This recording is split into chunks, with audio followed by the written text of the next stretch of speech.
Graça e paz, irmãos. Mais uma vez, estamos aqui para transmitir a mensagem do Senhor. A glória da segunda casa será maior do que a primeira. Claro que, obviamente, quem está acompanhando os estudos, não se fala da estrutura da casa, porque a primeira casa foi com madeiras nobres lá do Líbano, era um templo suntuoso, templo de Salomão. É claro que era mais simples, mas o que está falando se refere à glória de Deus, à pessoa do Cristo, Zorobabel, como tipo de Cristo. A gente tem estudado esse livro de Ageu e tem trazido muitas lições sobre o zelo da casa do Senhor.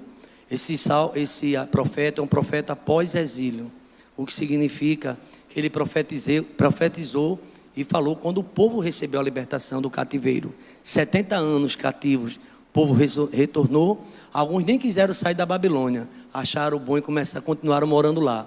E os que saíram começaram com ânimo, mas depois começaram a desanimar. Vinha perseguição, sempre tem a perseguição. Vinham os samaritanos. Isso é um estudo que a gente tem feito diariamente. Inclusive amanhã a gente continua, 6 horas da manhã. Vamos estar aqui, depois gabinete e outros assuntos, mas estudando no livro de Ageu. Esse profeta nos chama a atenção, festivo, mas um profeta que falava com seriedade sobre o abandono da casa. E ele disse que essas pessoas que se abandonam a casa do Senhor estão mais preocupados com seus interesses particulares e pessoais. Eles não estão preocupados com a glória de Deus, com a casa, com o serviço. E ele chama a atenção. Ele diz assim: é tempo de vocês estar na casa de vocês, aplainadas, sofisticadas, e a casa de Deus está abandonada. Muitas vezes a nossa visão é só os nossos interesses. A casa de Deus é como que fosse uma obrigação, já não tem um prazer nem alegria. E o profeta tenta resgatar isso. É uma grande mensagem. Quarta-feira a gente vai estar falando sobre esse tema. E vamos amanhã, quarta-feira geral, mas amanhã, semana inteira. E não se esgota. São lições preciosas. E parece que ele é atual, os dias de hoje. A gente vê muitas pessoas, não vem para aqui porque isso, porque aquilo. Sempre tem um elemento, uma desculpa para dizer por que não veio à casa do Senhor. E quem bate forte com isso é Ageu. Ele diz: muito bem, vocês vão se aquecer, vocês vão ter muito roupa, mas não vão se aquecer. Vocês vão semear muito, mas não vão ficar satisfeitos. E o que vocês recebem, o dinheiro, vai colocar num saco furado, um bolso furado, um saquitel. É muito importante. Mas, queridos irmãos, vamos à mensagem desta noite, a mensagem de Deus para os nossos corações. E a cada momento que a gente sobe aqui, a gente se sente desafiado. Deus, Ele tem uma palavra para cada um de nós. A palavra é de Deus. Isso me conforta. A palavra de Deus não volta vazia. Ela cria em nós. A gente vai sair diferente da forma que entramos. Eu gostaria, antes de anunciar o texto, trazer a palavra, eu gostaria de orar. Quem pudesse ficar de joelho, fique, Se não, você pode ficar sentado mesmo, bem à vontade. Mas nós vamos orar, pedindo a Deus a direção para a palavra, que o Espírito Santo use a minha vida e que não seja, não somente o pastor, mas Deus, Ele fale com a sua igreja, com o seu povo. A gente percebe que o número mais é de membros de igreja. Os visitantes que tem são evangélicos, mas Deus tem uma palavra. E quem sabe é um dia de retorno, se alguém se encontra afastado. Pai querido, toda a honra, toda a glória seja dada ao Teu nome, meu Pai. Obrigado a Deus por esse primeiro momento do culto, louvor, adoração, a glória da segunda casa. Obrigado a Deus porque nós ouvimos as crianças e da boca dos pequeninos sai o perfeito louvor. Pai querido, nós ouvimos também, ó Deus, as músicas congregacionais, ó Pai, cânticos congregacionais. Obrigado a Deus porque esse cântico também fortalece a nossa alma. Momento de adoração, momento de louvor. Pai querido, também nós tivemos a oportunidade de cooperar com a Tua obra, Deus, para a manutenção desse ministério, Pai. Na verdade é o Senhor que tem nos ajudado. Mas agora, Deus, queremos ouvir também a Tua voz. Queremos ouvir o Teu Espírito Santo, ó Deus, falar não aquilo que queremos ouvir, ó Pai, mas o que o Senhor quer manifestar para cada um de nós nesta noite. Então, Deus, suplicamos a intervenção divina na minha palavra, na palavra que eu estarei levando, que seja a Tua palavra, que o Senhor possa estar colocando palavra na minha boca, ó Deus, palavras, ó Deus, que vêm do céu, assim como o Senhor tocou com Atenaz na boca do profeta Isaías, no ano que morreu o rei Uzias. Ele viu tua glória, Pai, e ali serafins voando, e um deles tocou, ó Pai, com uma brasa no altar, Pai, e colocou na boca do profeta. E assim seja, ó Pai, que a palavra desta noite, ó Deus, eu creio que ela não voltará vazia, porque passará o céu e a terra, mas as suas palavras não vão passar. Pai querido, não apenas os irmãos que estão aqui no templo, aqueles, quem sabe, vizinhos que estão ouvindo também, alcance desse sistema de som, mas ainda também queremos pedir por aqueles que estão através, ó Deus, da web e das redes sociais, escutando também, ó Deus, a tua palavra. Chegou o momento que o Senhor se revela poderosamente, ó Pai. Chegou o momento, ó Deus, que a tua palavra, que ela é profunda e fala aos nossos corações. Que assim aconteça, ó Pai. E que, ó Deus, durante esse sermão, nós possamos sentir, ó Deus, a presença do teu Espírito Santo falando no nosso coração, ó Pai. E que haja mudança, e que haja, meu Deus, temor, e que possamos perceber, Deus, a tua presença no nosso meio, ó Pai, se revelando para a tua igreja. Muito obrigado por tudo que já aconteceu. Coloco-me em tuas mãos, porque é assim que eu me sinto, ó Pai, como um vaso que está na mão do oleiro, como um vaso, ó Pai, que está nas tuas mãos. O Senhor faz o que o Senhor quer, e o teu nome será glorificado, ó Pai. Abençoa cada membro IEBT, congregado, visitantes, e que em tudo o teu nome seja glorificado. Obrigado por essa oportunidade, mais uma vez, estar pregando a tua palavra, em nome de Jesus. A igreja pode dizer amém?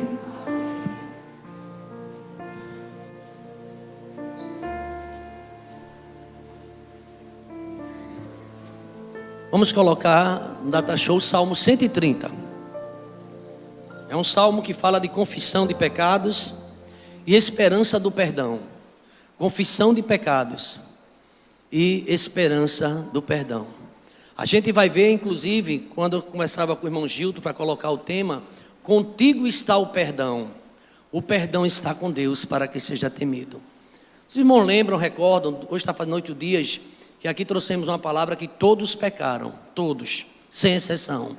Todos pecaram e destituídos, afastados foram da glória de Deus.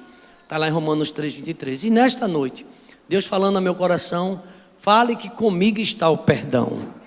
Deus é quem perdoa os pecados, quando a gente confessa, quando a gente coloca-se nas mãos dele.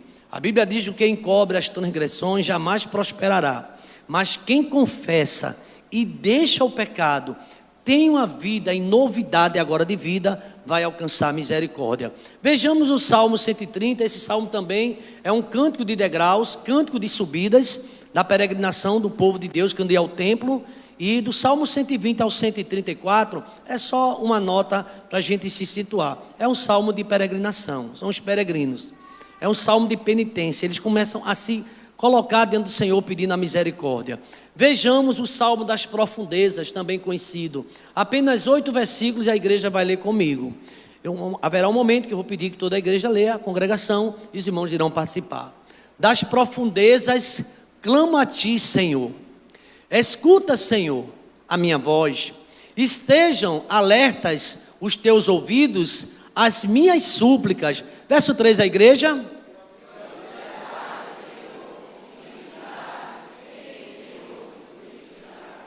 Versículo de número 4, a igreja ainda.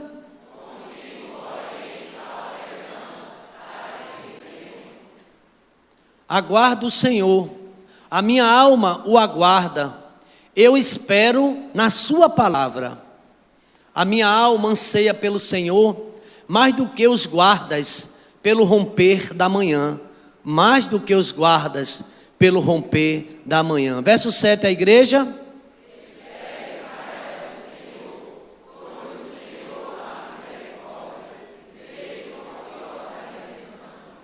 É Ele quem redime a Israel de todas as suas iniquidades. Posso ouvir um amém, irmãos? Amém. Coloca no verso 1, a gente vai acompanhar esse salmo e vamos perceber, não é, a dor do salmista, não é, o sofrimento. Há comentaristas que falam que ele está sofrendo por conta da desobediência e do pecado. Geralmente o pecado, ele traz consequência, ele traz dores. A gente vai ver em outros salmos, o salmista falando de uma forma poética, que doía os ossos dele. Ele gemia dia e noite, porque a mão de Deus pesava. Quando o homem está na desobediência, ele está em pecado, vai sentir o peso da mão do Senhor. Eu digo assim, irmão, não dorme bem, não acorda bem, a vida na família não vai bem, a vida no trabalho profissional sofre todas as áreas, quando o homem está distante de Deus. É claro que tem pessoas que estão na comunhão do Senhor, tem dificuldade com o emprego, não é isso que eu estou dizendo, mas geralmente acontece pessoas que se afastaram de Deus. Às vezes eu escuto uma expressão que eu discordo 100%, quando eu vejo alguém dizendo, eu agora não estou mais na igreja, eu estou no mundo, estou bem. Não está bem. A Bíblia diz que esse mundo é mau. A Bíblia ainda chega a dizer que o mundo jaz do maligno. Como uma pessoa pode estar bem, está no mundo? Outra expressão também que eu não concordo, e respeito quem fala, mas não concordo, é alguém dizer que encontrou amigos lá no mundo que não encontrou na igreja. É outra coisa também estranha, porque o apóstolo Paulo vai falar lá em Coríntios que não há comunhão das trevas com a luz, não há comunhão de Cristo com Belial, não há associação do santuário com os ídolos. Então o mundo, a Bíblia diz, jaz no maligno. Lá na primeira carta de João, no capítulo 5, versículo 19, o evangelista diz assim: sabemos que somos de Deus, mas que o mundo inteiro jaz no maligno. E quando você encontra aquele versículo, está lá na primeira carta de João, quando ele diz, não ameis o mundo, nem as coisas que no mundo há. Porque se aquele que amou o mundo, o amor do Pai não está nele. E tudo que há no mundo é a concupiscência da carne, dos olhos, a soberba da vida, que não procede do Pai, mas procede do mundo. Ora, o mundo passa, e todas as suas concupiscências, mas aquele que faz a vontade do Senhor, esse permanece para sempre. Eu posso ouvir um amém, irmãos? Então não há como ter comunhão com o mundo. No mundo é batalha, no mundo é lutas, é como que estivesse na contramão de tudo que Deus diz. Os valores do mundo são diferentes dos valores do reino de Deus. É por isso que existe tanta oposição, é por isso que não existe harmonia. E aqui nesse salmo existe uma dor profunda do poeta, e ele expressa isso através dessa poesia, deste cântico. A gente chama também cântico das subidas, cântico dos degraus. Quando ele estava em direção a Jerusalém, e já ia cantando, e já ia chorando, e já ia lamentando. Se você tiver a curiosidade de pegar o salmo de número 120 até o 134, você vai ver uma sessão inteira de lamento. Quantas más línguas contra o mentiroso, quantas lutas que eles têm passado. Por isso que essas poesias, a gente se identifica com elas, a gente aprende, porque são experiências de homens que andaram com Deus e passaram sofrimento. Homens também que tiveram a oportunidade de se arrepender e escreveram também isso. Então, nesse salmo a gente vai aprender algumas questões que eu gostaria de aplicar também para nossas vidas, para a minha vida e para a sua vida também. Observando este salmo 130, do versículo 1 ao versículo de número 8, a gente percebe que este salmo pode ser dividido, segmentado, em pelo menos 3 partes para fins didáticos. Aqui a gente percebe que o salmo, aliás, isso aqui é uma música que é cantada pelo povo hebreu. Os irmãos sabem que os salmos é um inário, e eles cantavam bastante. E esse salmo aqui, ele era selecionado para aqueles que estavam em aflição, em dor na alma, na angústia, e lá no porão da sua alma estava em sofrimento, por conta de algum desvio, de algum pecado. Então, meus irmãos, no versículo 1 e o versículo 2, eu chamo a atenção para essa expressão poética, que fala de profundeza, da dor, lá no âmago da alma, lá no porão da alma, a tristeza. E ele diz que é de lá que clama a ti, Senhor. A gente percebe aqui, pensando um pouco na Bíblia e também tendo uma visão textual, outros livros em harmonia. Quantas vezes Jesus Cristo estava com a dor na alma, e ele chegou até a expressar isso, o próprio Cristo: a minha alma está angustiada até a morte. Ele estava sentindo a dor pelos meus pecados e pelos seus pecados. Não era pelos pecados dele, mas ele sentia uma dor profunda. E aqui, irmãos, é pela iniquidade. A iniquidade, ela oprime. O pecado, o homem realmente geme. A mão de Deus, o salmista diz no Salmo 32, Davi, pesava dia e noite sobre mim, enquanto ele não confessar, e não apenas confessar, reconhecer e afastar-se do pecado. Então aqui estamos diante de uma situação de um homem que estava profundamente pensativo, e das profundezas, também é conhecido, eu já devo ter dito, é o Salmo da profundeza, da profundidade desse salmo, que o salmista ele vai uma introspecção pessoal, ele faz uma análise da sua vida. Irmãos, ninguém melhor, o Espírito Santo ele nos ajuda a entender, mas ninguém melhor do que você mesmo, cada um de nós, fazer um exame pessoal. Como é que eu estou? Às vezes, está todo mundo olhando a minha pessoa, a sua também, e olhando para a gente e vendo alguma coisa. Muitas vezes a gente não perdeu essa capacidade de perceber as nossas próprias faltas.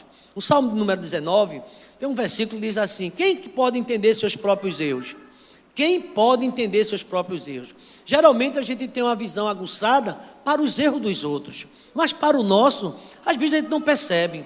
E o salmista diz: Senhor, quem que pode entender seus próprios erros? Expurga-me daqueles que me são ocultos, tira de mim aqueles que eu perdi a sensibilidade. Às vezes a gente está na igreja, não percebe a importância desses minutos, e se desvia, e se distrai, tantas coisas, e se alguém fala, até traz aborrecimento, fica com raiva, olha que as palavras dói, e tanta coisa, mas é a culpa nossa. E às vezes a gente considera que é o pregador, e se for o Espírito Santo de Deus, que está chamando a nossa atenção pelos nossos desvios.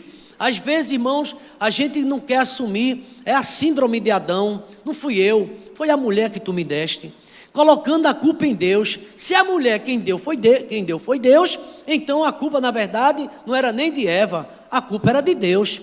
Ele, quando recebeu o presente, ele comemorou, agora sim, osso dos meus ossos, carne da minha carne, será chamada varoa. Mas quando vem um tempo difícil, a gente quer escolher um culpado. Deve ser o pastor. Não, é o pastor. Não, é aquele diácono. Não, é aquele irmãozinho. É alguém, e começa, é Satanás. Tem até uma certa ilustração que no dia do juízo, e estava lá Satanás também sendo julgado, e estava lá o Jesus falando a cada um, é um tipo daquela peça mãos vazias. Aí chegava um: mas você, rapaz, Deus reclamando e tal, mas Senhor, eu estava tão fragilizado naquele dia, eu tinha tanta preocupação, mas você abandonando a minha igreja, é costume de alguns deixar a congregação, e você está do mesmo jeito, rapaz, não dando assistência aos cultos, você sempre tem uma desculpa para não participar, e evita e tal. Aí ele lá, mas foi o diabo. Aí o diabo dá uma risada, achando, né, gostei, né, foi ele, né. Aí lá vem um segundo, e tal, e faz a pergunta: mas foi o diabo. Aí o diabo dá outra risada, dando uma risada. Aí chega um determinado varão lá, e ele contou: foi o diabo. Epa, o diabo fez aí, não, isso aí não foi eu, não, foi você, isso aí não fui eu. A gente às vezes atribui a alguém sempre, e sabe quem é o grande culpado? Somos nós. Só que a gente às vezes não tem essa capacidade de dizer a verdade a Deus. A gente percebe que todo homem que alcançou graça e favor de Deus, eles disseram: eu conheço meus pecados, eu sei das minhas falhas, eu sei que meu pecado está sempre diante de mim.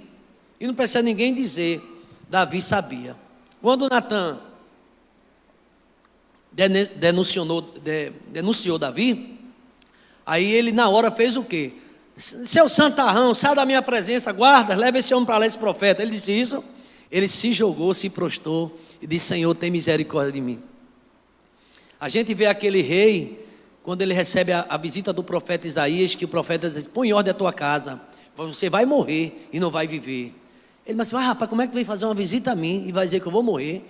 Eu esperava tu fazer uma oração e eu ficar bom aqui. Mas o profeta tem que falar a verdade. E sabe qual é a dificuldade de muita gente? É ouvir a verdade, dizer não desse jeito, e começa com as defensivas. mas não assume seu erro. Aí Davi disse: eu conheço o meu pecado, eu sei que eu estou em falta, porque o meu pecado está sempre diante de mim. Sabe qual é o perigo? Quando a gente perder essa sensibilidade, achar que tudo está bem, acostumado a ter uma vida de desobediência, de irreverência, de insubmissão, e dizer que está certa ou está certo. E um dia a gente vai prestar conta com o Senhor, porque Ele é o dono da igreja. É Ele que diz: eu conheço quem é você. Você pode tapear quem quer que seja, mas eu conheço sua vida. Sempre a gente colocando uma desculpa, mas aqui esse homem parece que ele está buscando um arrependimento genuíno, verdadeiro. É bem verdade que a gente estudou agora recentemente Joel, e Joel fala também: não rasgar as roupas, mas o coração. Os ritualistas sempre apresentam um cântico, sempre apresentam um louvor, e levanta a mão, e se balança, e fecha os olhos, e dá um salto, e levanta a mão, todo mundo olha, está cheio. Cheio de quê, irmão? Aí vem um profeta e diz: o Senhor, assim diz o Senhor, rasgue não mais a roupa. Sei como é que vocês têm tanta roupa para comprar, toda vez um culto, uma roupa rasgada, mas rasgue o coração. Tenham vergonha de andar em pecado e comece a buscar minha face. Eu estou cansado do sangue, eu estou cansado de vocês matarem bode e ovelha, eu estou cansado da hipocrisia. A gente vai ver isso nos profetas, e sempre não muda de atitude. Às vezes até vem a emoção, fica emocionado, fica triste, mas daqui a pouco está fazendo a mesma coisa. Não obedecem, não se arrependem de fato. Aí esse homem, nas profundezas da sua alma, no porão, ele quer uma conversa com Deus. Das profundezas eu clamo. Olha que ele está clamando. E ele vai dizer qual o tema do seu clamor. Ele vai falar com Deus. Se a gente viu na mensagem passada que todos pecaram, esse homem vai com o assunto diante de Deus. E nesse primeiro momento, versículo 2, a igreja pode ler comigo. Olha o que ele diz: escuta, Senhor, estejam alertas. Deixa aí, parece que ele disse a mesma coisa. Aqui na poesia hebraica tem esse paralelismo semelhante, é só para um reforço do que ele está dizendo. A ideia do texto é a mesma, veja se não é. Escuta, Senhor, a minha voz. Depois ele usa outra expressão: estejam alerta o quê? Os teus ouvidos, as minhas súplicas. Ele só está dando ênfase ao que ele está dizendo a Deus. Senhor, fica atento que eu vou contar uma história ao Senhor. Então nesse primeiro momento, aqui tem um desespero do salmista, e ele clama pela misericórdia de Deus. Ele está desesperado, ele não está bem, porque ele está sentindo que está distante de Deus, ou Deus se afastou dele, e ele sabe qual é a causa, é o pecado. A mão do Senhor não está encolhida para que não possa salvar, nem agravado os seus ouvidos para que não possa ouvir, mas os vossos pecados fazem separação entre vós e o vosso Deus. A iniquidade afasta a presença de Deus, e vem o vazio, vem a tristeza, vem a culpa, vem a dor, porque a gente se afasta de Deus. Agora o grande perigo, e aqui eu quero confessar aos irmãos, é quando o profeta Isaías, no capítulo 58, ele diz que esse povo em pecado faz jejum. Em pecado se consagra, aquele jejum, aquela forma litúrgica não chega nem no teto. E Deus, ele reclama isso. São pessoas, existia isso, essa mensagem, que estavam até dentro do templo, não estava fora, mas não estava com desejo de buscar o Senhor. E ele diz para Deus escutar. Então nesse primeiro momento, é o salmista clamando a misericórdia de Deus. E eu creio que nesta noite, o Espírito Santo de Deus está falando, quem sabe está na hora de você: Senhor, tem misericórdia de mim. Das profundezas eu clamo: Senhor, muda a minha vida, Senhor. Porque a Bíblia não diz assim: quem está em Cristo, nova criatura. Então essa nova criatura, ela é nova em casa, ela é nova no trabalho, ela é nova na igreja. A gente percebe, às vezes chega um momento que você vai para outra igreja, não tem problema nenhum. Eu nunca questionei: você quer ir? Vá em paz, lá trabalhe, porque aqui você estava muito ausente. Às vezes eu digo isso, quer um conselho? Lá trabalhe mais, porque aqui é ausência bem acentuada. E a gente sabe que às vezes a ausência não é nem voluntária, é por conta de um trabalho, de uma situação, são tantas coisas. E às vezes a gente não tem tempo de se introduzir na igreja. É membro da igreja, mas não participa de muitas e muitas atividades. Às vezes vem apenas no domingo à noite, mas fica sabendo de todas as atividades da igreja. E às vezes acompanha pelas redes sociais. Mas a igreja está trabalhando. Então aqui não é uma mudança de local que vai levar você a ser mais crente. Não. É uma mudança de atitude pessoal, introspectiva. O que é que está acontecendo comigo? Eu já não tenho alegria de ler a Bíblia, eu já não tenho alegria de orar, eu já não tenho aquele fogo de estar na igreja. Eu sou faltosa, sou faltoso e não estou nem aí. Qualquer coisa é motivo para eu dizer: não vou hoje não, não vou amanhã não, não vou esse mês não, eu não vou esse semestre não, e daqui a pouco está longe. Vai embora, e já não tem mais aquela alegria da comunhão com os irmãos. E aqui ele fala: olha, Senhor, fique atento às minhas palavras.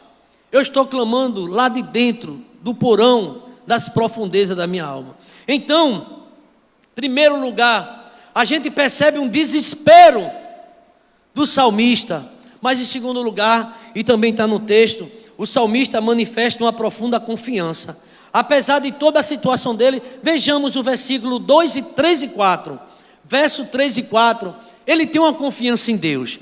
Veja se não é assim que você percebe no texto. Se tu observares, Senhor, iniquidades. Em outras traduções: Senhor, se tu observares as iniquidades, quem subsistirá? Quem é que vai ficar de pé? Todos nós pecamos, lembra da mensagem? E se o Senhor observar iniquidades, quem, Senhor, subsistirá? Ninguém. Porque todos pecaram. Essa semana eu estava aqui na igreja, um jovem pastor: e quem é digno de tomar ceia? Porque aquele que toma indignamente. E a gente teve uma conversa sobre o que é esse ser indigno. É uma pessoa consciente que está em erro, mas continua no erro, e continua, mesmo profano, fazendo sagrado, e já não sente mais diferença. São pessoas que estão dentro, mas estão afastadas, desviadas. E se você for falar, não vai ter mansidão, vai ter uma palavra áspera, porque já não recebe, não são pessoas mais ensináveis, e difícil de trabalhar. Não há um reconhecimento, são ásperas. E isso já é mais uma característica do seu distanciamento e de seu afastamento de Deus. Qualquer coisa, busca uma vingança, uma palavra: é assim mesmo. Não quer mais ser ensináveis. E aqui ele diz: olha, Senhor, se o Senhor for olhar o pecado, não vai ficar ninguém de pé. Se o Senhor for olhar quem erra, não escapa um. Não tem nenhum justo, nenhum sequer. Quem vai subsistir se o Senhor observar a iniquidade? O profeta Isaías, na sua chamada, ele disse: ai de mim, eu vou perecendo, eu estou perdido, eu sou um homem de lábios impuros, habito no meio de um povo de impuros lábios, e eu estou na presença de Deus. É a miséria do ser humano, é o pecado do ser humano. Não adianta bancar o super crente. Todos nós somos carentes. Outro dia eu comentava: eu estou aqui no matinal diariamente, nesses 50 dias, porque eu sou mais miserável. Eu tenho necessidade de buscar mais ao Senhor. Eu preciso. Paulo, ele dá um grito: miserável homem que sou, eu preciso. Isaías disse: eu estou perdido. Moisés disse: eu não posso fazer isso, eu não tenho condições.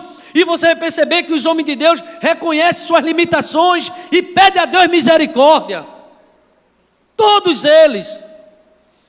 Eu disse a você que Jesus Cristo: pai, se for possível, Jesus, passa de mim esse cálice, eu não estou aguentando.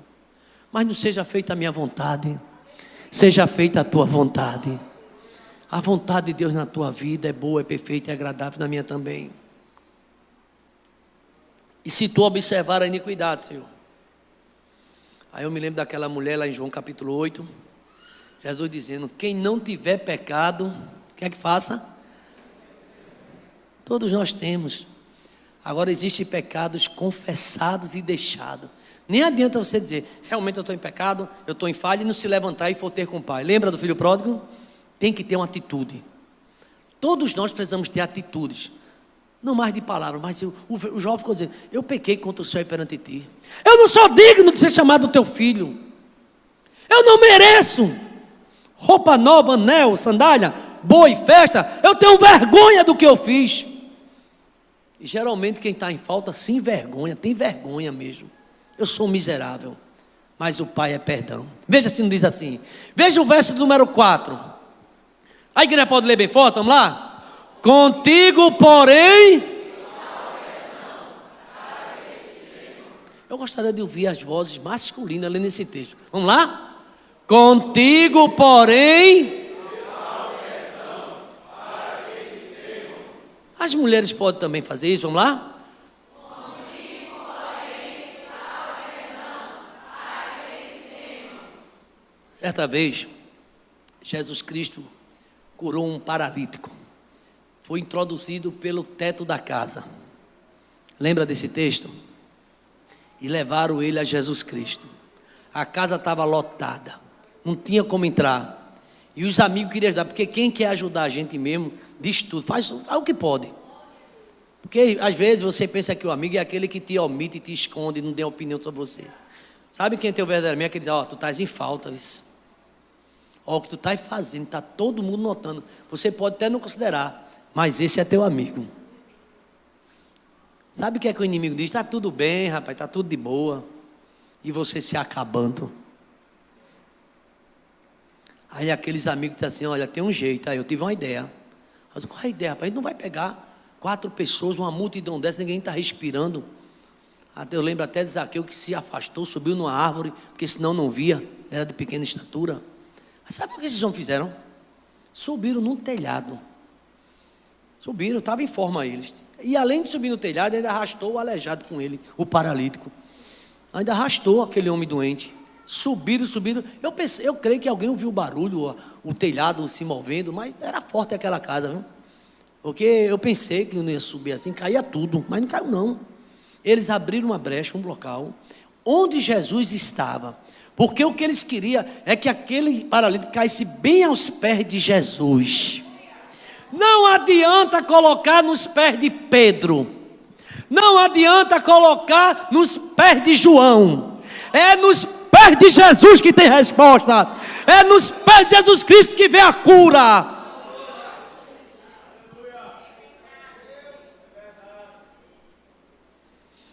Só Jesus pode fazer isso. Por isso que a gente coloca nos pés de Jesus. E quando colocou aquele homem, todos ouviram. E Jesus se admirou com os amigos, que é amigo de verdade. E disse, olha filho, os teus pecados estão perdoados. Começou a ver o que lá dentro, uma murmuração. Quando foi? Quem ele está pensando para dizer que perdoa pecado? Jesus, conhecendo os corações, disse assim, olha, por que vocês ficam razoando dentro de si que eu não posso perdoar pecado? Para que vocês saibam que o Filho do Homem tem poder para perdoar pecado.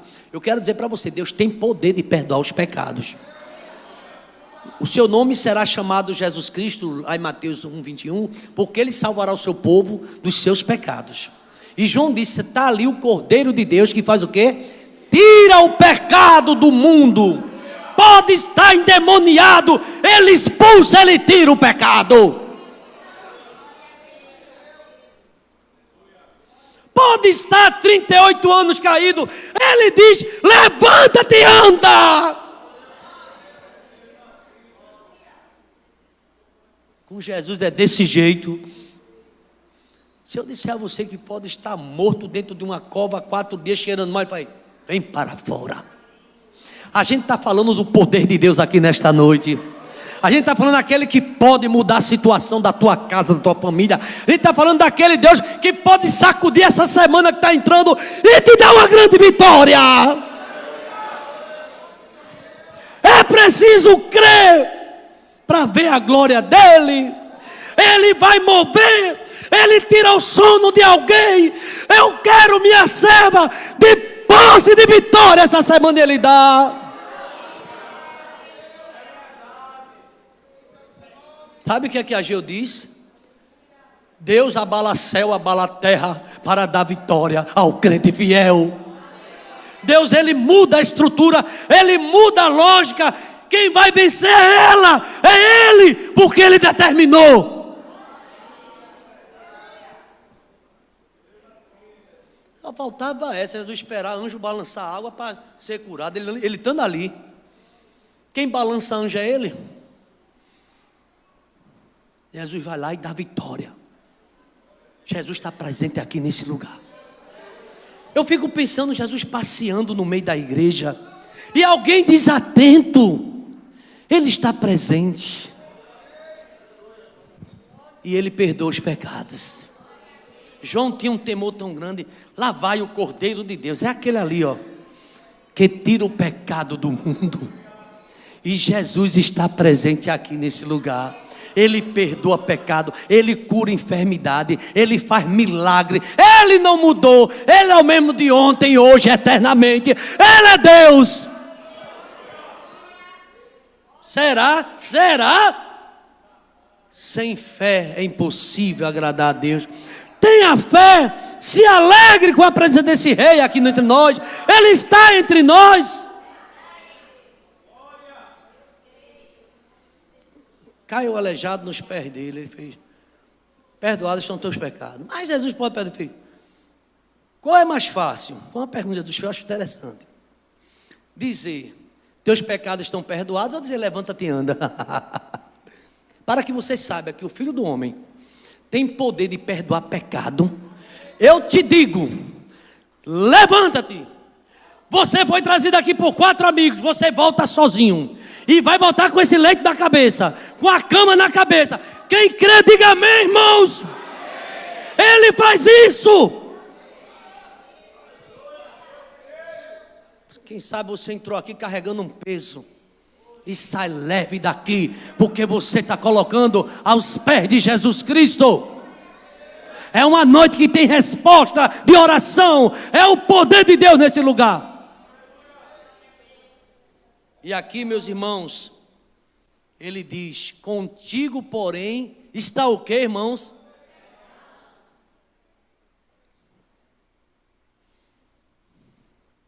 Perdão dos pecados é com Jesus. Convertei-vos, arrependei-vos, convertei-vos, para que sejam cancelados. Essa é a mensagem. Deus hoje, Ele cancela o teu pecado. É uma noite de cancelamento. Eu perdoo os teus pecados. Eu lanço na profundeza do mar. Não importa aquela tristeza, Deus está presente visitando a sua igreja. Eu perdoo os teus pecados. Quem crê, irmão, diga amém. Quem crê, fica de pé e dá o maior glória que você puder. Glória! Pode sentar. Aleluia. É diferente. Jesus entra em ação. Ele entra na fornalha. Ele fecha a boca dos leões. Só Jesus pode fazer isso. No princípio era o Verbo, e o Verbo estava com Deus, e o Verbo era Deus. Todas as coisas foram feitas por seu intermédio, e sem Ele nada do que foi feito se fez. Quem faz é Jesus a obra. E aqui, irmão, segundo lugar, esse texto ele é maravilhoso.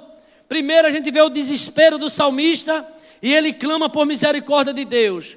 Mas em segundo momento a gente vê o salmista manifestando uma profunda confiança. É com ele está o perdão. Ele confiava, sabia que era pecador, mas sabia que tinha um Deus que perdoa os pecados. Você não pode sair daqui com aquela culpa que entrou. Você diz assim: eu peço perdão, Senhor. E Ele vai dizer: eu te perdoo. Você pode ter feito o que for na sua vida, para mim não tem mais jeito. É impossível, Ele perdoa a si mesmo. Não tem aquele bom ladrão, não, era 2 ladrões. Um disse assim para ele: ó, tu te lembra de mim quando entrar no teu reino? Chamou Jesus de rei, Jesus crucificado. Sabe o que Jesus disse? Você disse isso? Disse: hoje mesmo, hoje você recebe uma vitória. Hoje mesmo você vai estar comigo aonde? Paraíso. É só para quem crê, irmão. É só para quem crê. Tem muitas pessoas em nosso meio que verdadeiramente estão aqui, mas não são nossos. Felizmente. Porque não crê. Porque não confia. Ou se confia, na prática mostra outra coisa. E aqui Deus chama para dizer: comigo está o perdão, para que seja temido. Primeiro momento, desespero de um pecador pedindo perdão. Segundo momento, o salmista, o poeta, manifesta uma profunda confiança em Deus. Mas em terceiro e último lugar, a mensagem ela com um objetivo muito forte. O salmista decide manter firme a sua esperança. Vejamos do versículo 5 ao 8, concluindo o salmo. Veja se ele não está firme na esperança. Esse texto aqui realmente tem um sentido muito forte. Eu aguardo em quem? Quem você está aguardando? Aguardo no? Eu aguardo um Senhor, irmão. Lembra do Salmo 40? Esperei com paciência em quem? Aguardo o Senhor. Eu já sei que Ele perdoa, estou aguardando uma vitória. Eu confio na vitória. Eu creio que verei a bondade de Deus na terra dos viventes. Eu sei que meu Redentor está vivo e vai se levantar. Palavra de confiança. E ele diz aqui: aguardo o Senhor. Não sou eu, a minha alma o aguarda. Eu espero em quê, irmãos? Na palavra. A gente vai confiar em nós mesmos. Maldito homem confia no próprio homem, né? Enganoso é o coração, desesperadamente corrupto, quem o conhecerá? Só Deus sabe que é o nosso coração. Quem está entendendo essa mensagem, diga amém, irmãos. Porque Deus está falando claramente conosco. É a nossa confiança em Deus, não é em placa de igreja, não é no nome de pastor, é no nome de Jesus. É esse nome que perdoa o pecado, é esse nome que dá esperança, é esse nome que renova a nossa... Eu estou me sentindo renovado aqui nesta noite, porque eu estou pregando, estou recebendo a palavra, eu me sinto renovado. Não importa os dados inflamados de Satanás, quem cai é ele, e o povo de Deus prossegue. Você crê nisso, irmão? Não sei como foi a sua tarde, mas eu creio que Deus vai te dar força para você continuar a caminhada. Eu aguardo o Senhor, diz assim, aguardo o Senhor, vamos lá? Aguardo quem? É Ele que você deve guardar. E eu também, a minha alma aguarda, e eu espero em quê, irmão? Na palavra, irmão. Lembra daquela música? Sei que essa palavra é verdadeira, por isso espera a vida inteira. Olha, não vos conformeis com esta era, por isso espera, em Deus espera. Mais uma vez. Sei que esta palavra é verdadeira, por isso espera a vida inteira. Não vos conformeis com esta era, por isso espera, em Deus espera. Marcos 13, 31 diz assim: passará o céu e a terra, mas as minhas palavras não hão de passar. É prego batido e ponta virada. A promessa de Deus está de pé na minha vida, na tua vida. Deus não é homem para mentir, nem filho de homem para se arrepender. Se Ele falou, vai se cumprir. Há uma renovação da esperança nessa noite. Espera na palavra. Não é confiando nos teus méritos, porque você não tem nem eu tenho. Mas quando os que confiam no Senhor, irmão, pode vir o que vier, vai querer te tirar do teu lugar, mas você está olhando para Jesus. Agora, quando a gente olha para homem, quando a gente olha e aposta, cai. Quando a gente repara na força do vento, afunda. Pedro não andou sobre as águas? Estava indo bem, mas começou a olhar para a força do vento. Diga para seu irmão, não olha para a força do vento não. Olha para Jesus. Olha para Jesus. O vento às vezes vem com força. Ele balança. Mas você não cai. Porque você está na presença de Jesus. A sua raiz é profunda. Só quem tem raiz suporta o que eu suportei, que você suporta. Tem que ter raiz. Eu aguardo no Senhor. Olha, espera no Senhor. Espera no Senhor. O salmista diz no Salmo número 27, versículo 13: eu creio que verei a bondade do Senhor na terra dos viventes. E no versículo 14 ele diz: espera no Senhor, anima-te, e Ele fortalecerá o desejo do teu coração. Espera, pois, no Senhor.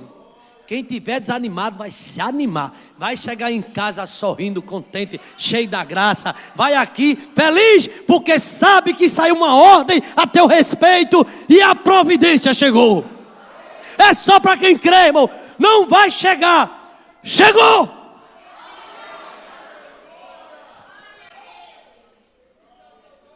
Não sei se manifesta ainda hoje, mas já chegou. Vai na minha casa, eu não sou digno que o Senhor entre na minha casa. Ou na tua casa. Vai não, eu sou um homem. Meu telhado não é digno de receber o Senhor. Mas manda uma palavra tua. Quem crê em oração à distância, irmão? Você ora aqui, Deus vai visitar lá do outro lado alguém. Eu aprendo isso na Bíblia, viu? Aí Jesus, foi mesmo, você crê assim? Eu creio, Senhor. Porque eu sou um centurião, e eu digo a esse velho, faz isso. Ele faz. Vai ali, e ele vai. Vem cá, e ele vem. Se o Senhor disser uma palavra, vai chegar lá e vai ser curado. Aí Jesus, esse camarada espera na minha palavra mesmo. Você espera na palavra do Senhor, vai vir uma ordem de Deus, porque você crê. E quando ele dá ordem, os anjos têm que cumprir. O anjo disse a José, disse assim, de onde eu vim, se cumpre ordem. E o que é impossível para ele é possível. Ele manda abrir o mar se abre. Manda formar uma parede de água e forma. O machado tem ordem para boiar e boia. De onde eu vi, ele manda e acontece.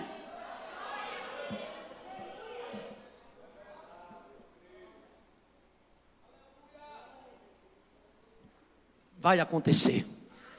Porque que Deus mandou a ordem tem que acontecer. Eu aguardo no Senhor. A minha alma aguarda. E eu espero em quê? A palavra do Senhor. A palavra de Deus diz que Ele está conosco. O que é que o homem pode me fazer se Deus está comigo? Pode tramar, pode se organizar. Deus vai e desbarata.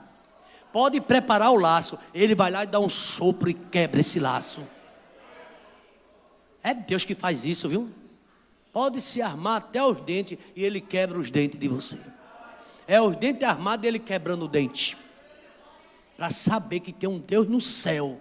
Que não é do jeito nem manipulado nem por mim, nem por você, nem por ninguém. Nem fique colocando-se como se estivesse mandando Deus. Deus é quem manda e não é mandado. Agora Ele é um Deus de amor. Justiça também. Ele conhece a cada um de nós. Esse salmista agora, numa palavra de confiança, ele decide manter firme a sua esperança. Eu espero na tua palavra. Versículo 6. A minha alma anseia pelo Senhor, mais do que os guardas pelo romper da manhã. Sim, mais do que os guardas pelo romper da manhã. Eu tive a experiência de ser vigilante. Logo no começo, na prefeitura lá do Recife, na UB Recife, a primeira vaga que apareceu para mim, há uns quase 38 anos atrás, só tem para vigia. Se é vigia, eu quero. Tem uma rua que vai fazer lá no alto, não sei de onde, lá no... ali, Córrego do Joaquim, sei lá. É uns córregos que tem lá. Não era nenhum calçado, hoje é tudo calçado. Vai chegar umas pedras lá e vai jogar, você vai ficar olhando pedra, só olhando a pedra, isso é. Porque se você não olhar, vão levar as pedras todas. Vai ficar lá. Eu fui para aquela rebocada. E ficava olhando as pedras não mexiam comigo. O problema era os outros olhares.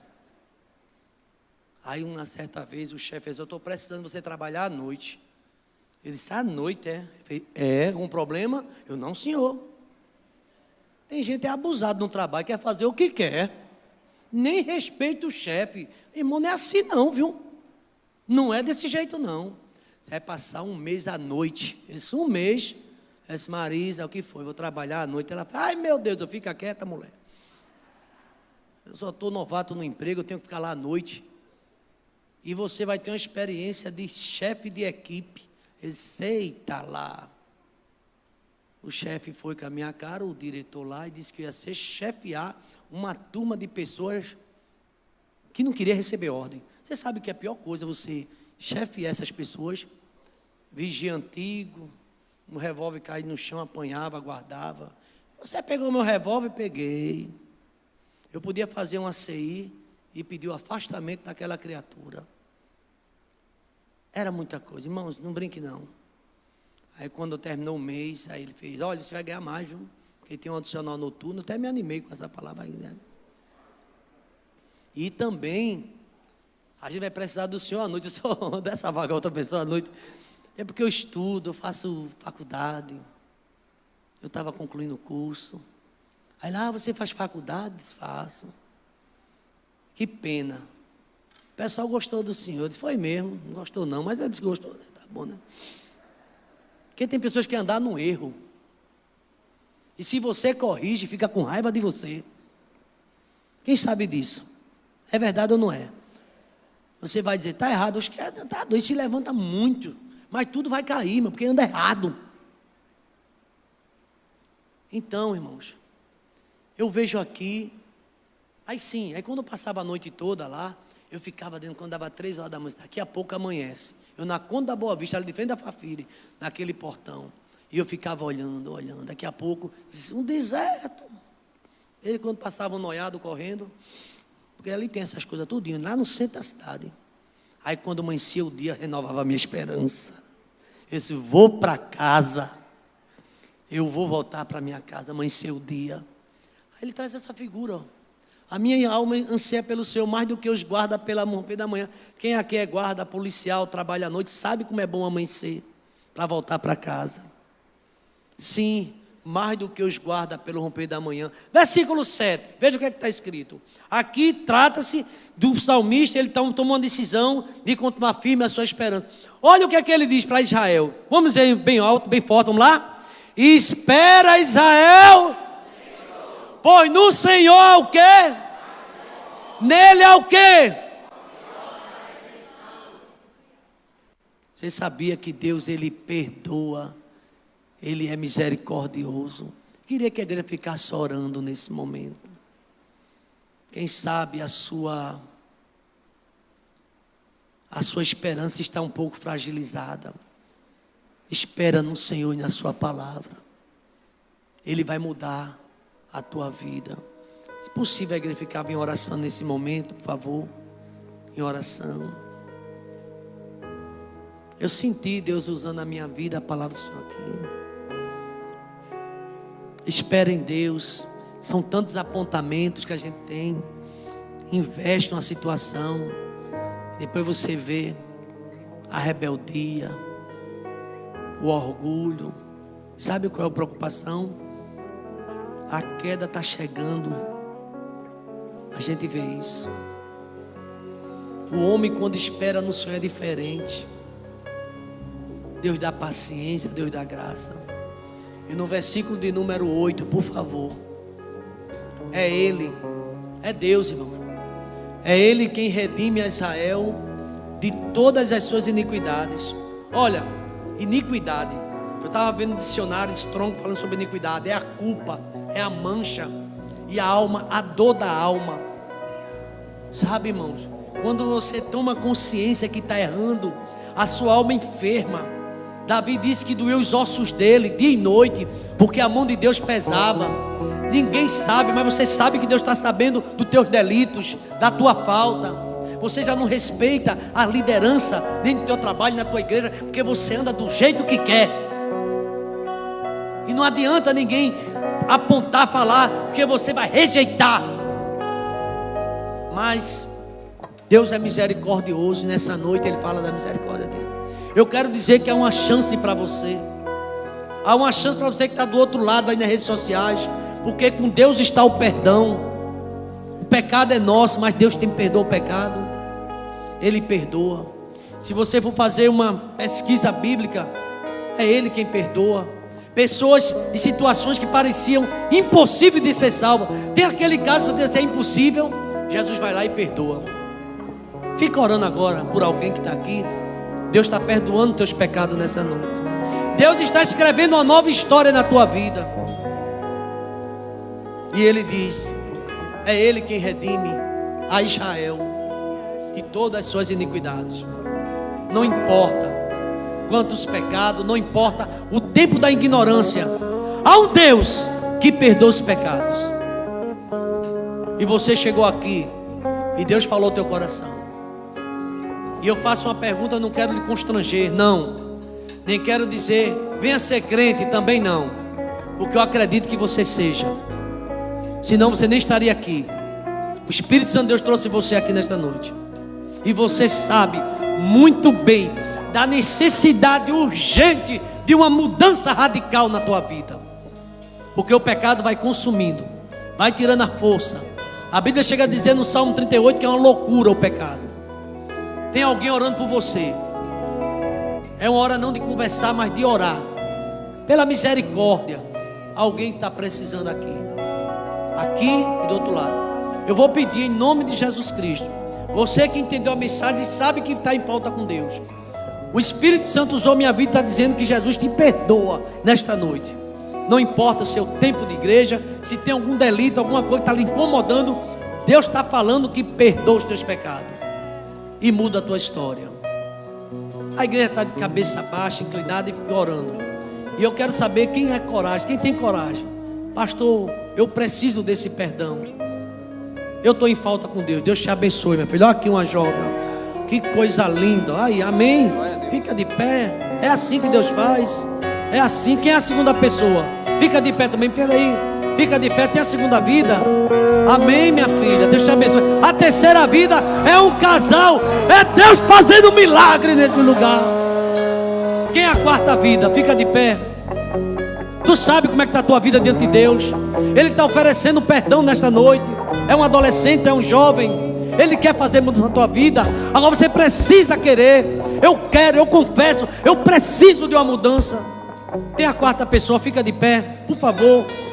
A igreja está orando por você. Tem coisa que só quem pode fazer é Jesus. Tem a quarta vida. Você quer nesta noite? Eu preciso, pastor. Eu estou precisando, pastor.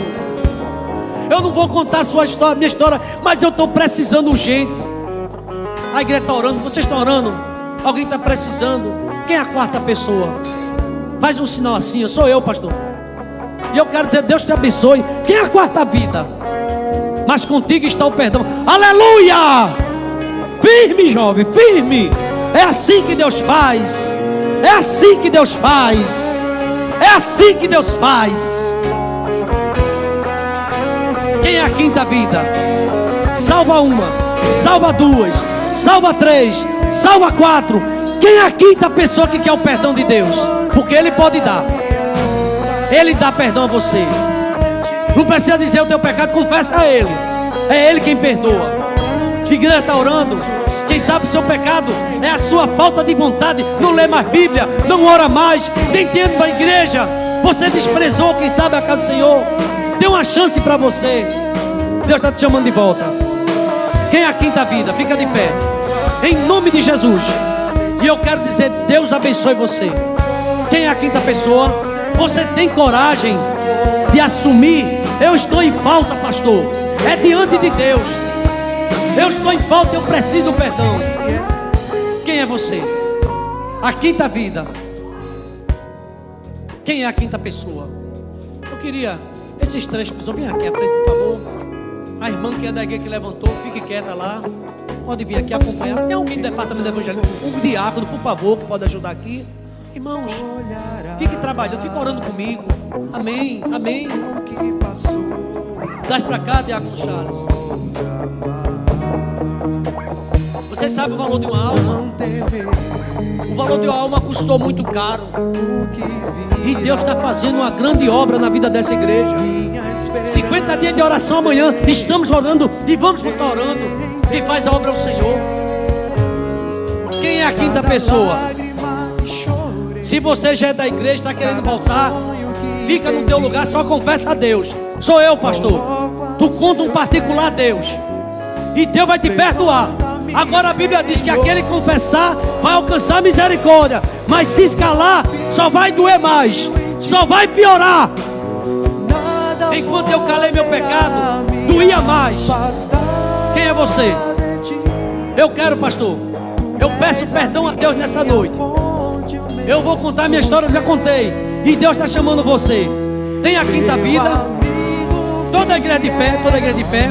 Eu confio em ti, nada poderá me afastar. A igreja está de pé. culto não terminou, a gente está em oração. O grupo continua cantando, aleluia, e eu vou concluir. Tem 1, 2, 3, 4. Quem é a quinta pessoa? Você quer dar um sinal? Pastor, eu estou profundamente tocado com essa palavra. A mensagem tocou em mim e eu quero pedir perdão a Deus. Amém. Deus te abençoe. Deus abençoe a você. Mais vidas. Quem é você? Sou eu, pastor. Amém, minha filha. Deus é contigo.